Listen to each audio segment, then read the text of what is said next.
أعتقد أن الفترة اللي بتعيش فيها مصر حاليا تحتاج مننا كلنا حوار صادق وصريح وجريء، وأكيد الأنسب لهذا الحوار ضيفنا أستاذ طلعت السادات، المحامي والسياسي المحنك، وأخيرا رئيس حزب مصر القومي. أستاذ طلعت، أهلا بك. اهلا وسهلا. شرفتنا في همزة وصل لأول مرة. بارك الله فيك. أستاذ طلعت، السؤال التقليدي اللي بدأنا بيه الحلقة، نازل بكرة التحرير ولا ليك اعتراض؟ بداية أسمي بسم الله وأصلي وأسلم على سيدنا رسول الله عليه الصلاة والسلام، وبقول إنه من فضلة القلب بيتكلم اللسان. ليه؟ أنزل التحرير ليه؟ ده السؤال. ده السؤال. إن كان هناك إجابة على هذا السؤال فممكن أقدر أرد، لكن اللي عاوز ينزل التحرير، اللي عاوز ينزل العتبة، اللي عاوز ينزل الموسكي، ليه؟ ايه السبب؟ ايه الداعي؟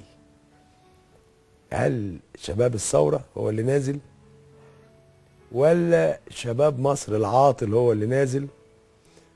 ولا طوائف ليها مطالب عاوزة تتحقق؟ ولا مؤيدين للنظام السابق؟ ولا ناس عاوزة تنتقم من كل من له علاقة بالنظام السابق؟ ليه النزول لميدان التحرير؟ ليه؟ تسمح لي اخد يعني موقف الطرف اللي ممكن يجاوب على السؤال ده والداعين ان الناس تنزل بكره. احد الاسباب شايفين ان لازم رموز النظام السابق يتم محاكمتهم بتهمة الفساد السياسي. لحد دلوقتي رموز النظام السابق بيتم محاكمتهم بكسب غير مشروع، بملايين أهدرت هنا أو هنا أو هنا. لسه ما فيش ولا حد شفناه بيحاكم أو بيتهم بتخريب الحياة السياسية اللي طلعت السادات أول من أضيروا من هذا التخريب. فناس تعتقد أو ناس تتخيل، إزاي حضرتك بتسأل ليه؟ أنا طالبت بالتطهير، وقلت التطهير لما بيتم ما بيتمش بالسلو موشن، بالطريقة البطيئة، وما بيتمش مع كام واحد اللي موجودين في طرة، في صف تاني وفي صف تالت. أنا عشان أطهر بجدية لازم يبقى في خطوات سريعة. أول خطوة في الخطوات دي إن احنا نطهر نفسنا احنا الأول. احنا نبدأ بنفسنا، مش عملية كلام. التطهير ده مش كلام، مش هقعد اقول عاوزين نطهر وعاوزين نحاكم ده وعاوز اشنق ده وانا من جوايا بايظ، وانا من جوايا تعبان، وانا من جوايا مش عارف اتطهر مع نفسي الاول. المفترض ان الاول ان احنا عشان نتكلم على التطهير، عشان اتكلم على محاكمة الناس دي، لازم كل واحد فينا يحاسب نفسه، لازم كل واحد فينا يسأل نفسه انا كان دوري ايه؟ انا عملت ايه؟ انا ما عملتش ايه؟ لكن النهارده ان انا كل جمعه الاقي نفسي في ميدان شكل، النهارده عشان اسمع ان اسم المنشيه في اسكندريه اتحرق، عشان اسمع ان اسم مينا البصل في اسكندريه اتحرق، هو ده التطهير؟ ده مش تطهير. طب لا. انت بتطالب زي ما انا شايف كده يا استاذ طلعت ان يبقى فيه تطهير وتطهير جدي للصف الثاني والثالث والرابع.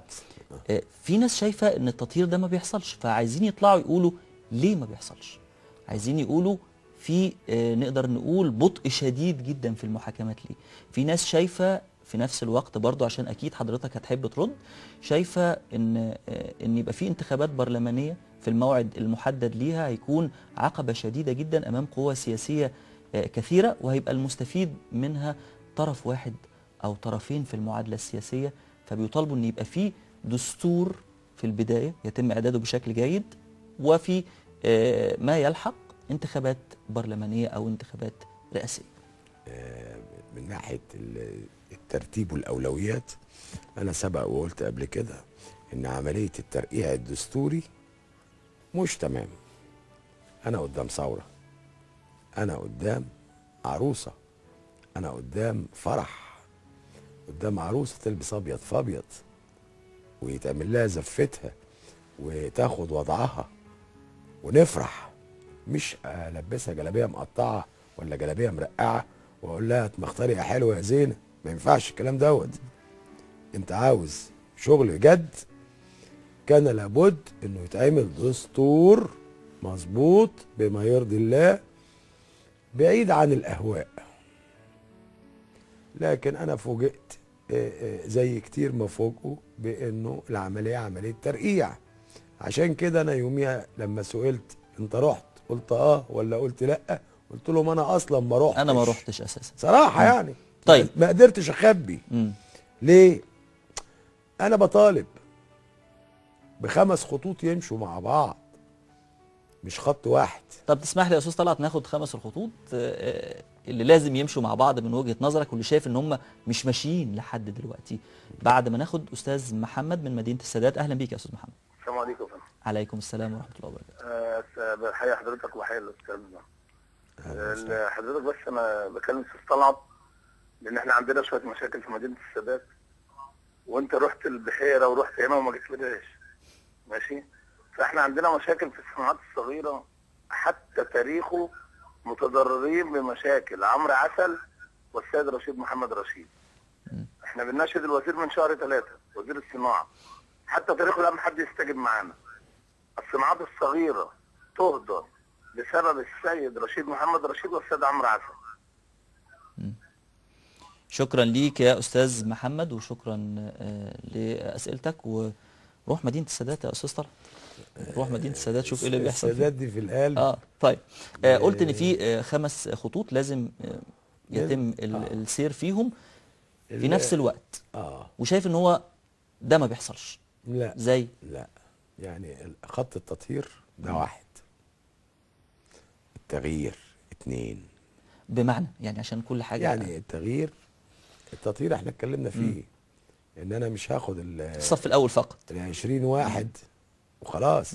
في ناس ما اتجابتش لسه، في ناس لسه الناس ما تعرفهاش، في ناس عملت مليارات، في ناس مكتوب باساميها فلوس ناس، في ناس افسدت ومع ذلك لم تسأل حتى الان. فعملية التطهير لازم تاخد حقها. التغيير النهارده الاخ محمد بيتكلم عن مدينة السادات وبيقول لك الصناعات الصغيرة اللي هي اساس المنطقة دي، او الصناعات الكبيرة. طب ما في مطاحن وفي مصانع قفلت في مدينة السادات. ليه؟ لان انت جايب حكومة بتقول دي حكومة تسيير اعمال. طب هي سيارة الاعمال؟ معترض على اداء الحكومة. انا معترض على الحكومة دي من اساسها. يعني الحكومة دي كلها، الحكومة دي لازم الصبح نسلم عليهم ونقول لهم متشكرين يا رجالة، انتوا عملتوا اللي عليكم، وسع انت وهو. معترض على الاشخاص ولا السياسات؟ اللي ما هي الاشخاص في منهم اللي بيمسك القلم ايده بتترعش. في منهم كده خوف، عدم قدرة على اتخاذ قرار بحكم سنه، مش عارف يمسك القلم بيترعش في ايده. ما عندوش خبرة، ما عندوش ثورية، ما عندوش فكر جديد يديهولي عشان كده انا قلت ان الحكومة دي ما تنفعش، لانها اولا لا هي ثورية ولا تمثل. ازاي مش ثوريه ورئيس الوزراء قادم من ميدان التحرير؟ يعني ملوش علاقه بالثوره. الثوار طلبوا بيه ان هو اللي يكون على راس الحكومه. لا هو راجل بطبيعته مش ثوري.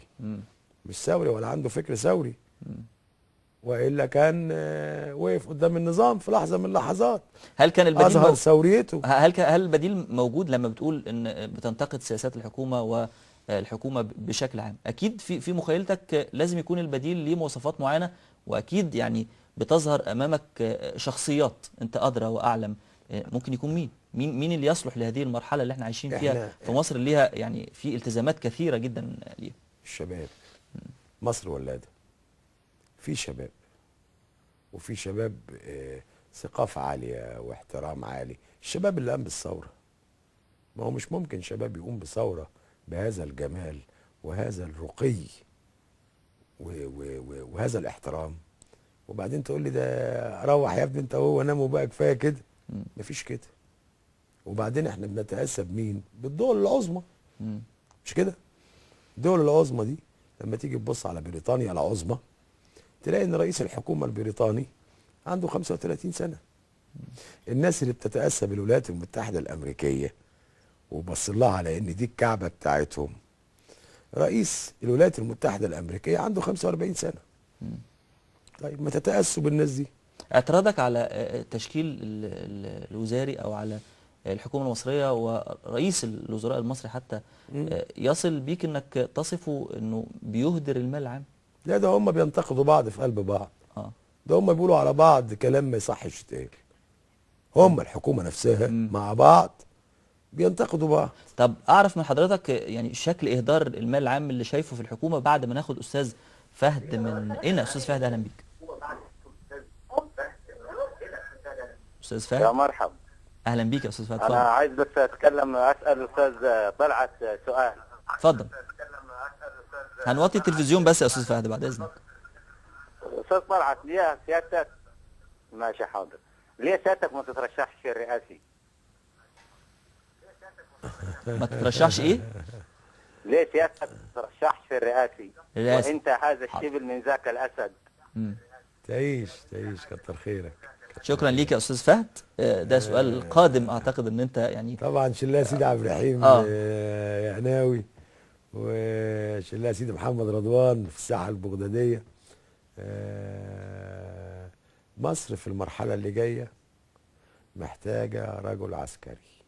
الاول نجاوب على السؤال قبل ما انسى. بس معلش الاخ فهد دخلنا في حاجه ثانيه عشان ارد عليه. لا هنتكلم سؤال الرئاسه ده لا لسه موضوع كبير، لكن ايه يعني شايف اهدار المال عام في ايه لما محامي بغض النظر عن الجانب السياسي، لما محامي يقول ان في اهدار للمال العام من جانب الحكومه المصريه او من جانب رئيس الوزراء المؤتمرات اللي بيعملوها كل يوم اكيد في سند.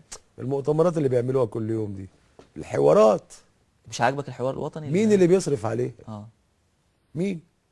مش المواطن المصري. هو اللي بيصرف. هو ملوش فايده الحوار الوطني اللي بيحصل ولا الكلام ده منه فايده ولا عايده. واجتماع مجموعه ولا كبيره ولا منه فايده ولا عايده. وكل يوم بيروحوا يضربوا بعض ويشتموا بعض ويتخانقوا مع بعض. هو ايه الكلام ده؟ ايه المستوى اللي احنا وصلنا له ده؟ هي عمليه ونسه على راي الاخوه السودانيين.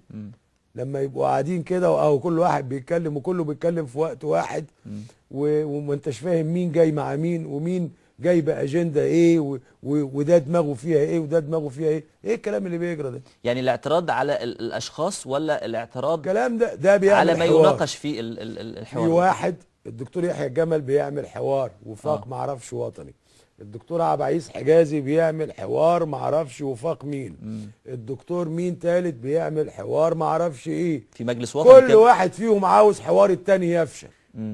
كل واحد فيهم، وكل واحد فيهم جايب ناس لده وده جايب ناس لده، وكل يوم يروح يقعد معاهم واحد مثلا من الحزب الوطني يقوموا عليه انت من فلول الحزب الوطني، انت افسدت. اذا كان رئيس الوزراء بتاعك نفسه ما عرفناهوش الا من خلال حسني مبارك. اذا كان كل الوجوه اللي انت شايفها في الحكومه دي ما عرفناهمش الا من خلال حسني مبارك. طب ما تغير الحكومه بقى. لكن هي العمليه يعني اسمح لي اقول لك، هي العمليه هي هوجه، وده اثر من اثار الثوره. لكن المفترض على من يحمي البلاد ان يحمي البلاد. صحيح. طيب احنا بصراحه كده هناخد استاذه هاله من القاهره ونرجع للسؤال الاهم. استاذه هاله اهلا بيكي. الو مساء الخير. مساء النور يا فندم. انا عايزه بس اتكلم استاذ طلعت السادات. اتفضلي يا فندم. على فكره انا ربة منزل عاديه جدا، ست ماليش في اي حاجه خالص، بس سبحانك يا ربي بحبك لله في الله والله يا استاذ طلعت. ربنا يسعدك. ونفسي حضرتك ترشح نفسك لرئاسه الجمهوريه. كتر خيرك كتر خيرك. انا واختي واخواتي وجيراني وحبايبي وكلنا هننتخبك. وعلى فكره احنا من المنوفيه برضه. اهلا وسهلا. ما تقابلناش شخصيا بس احنا بنحبك جدا. انا نفسي بحبك قوي، ما اعرفش ليه والله. والله بحبك قوي قوي قوي، اخويا ابويا بحبك بجد يعني. وعايزه اقول لحضرتك ما تتهزش من اي حد يتكلم عنك كلمه وحشه. والاستاذ مصطفى بكري انا برضو كنت بحبه، بس بعد البرنامج وبعد اللي قالوا عليك انا ما بقتش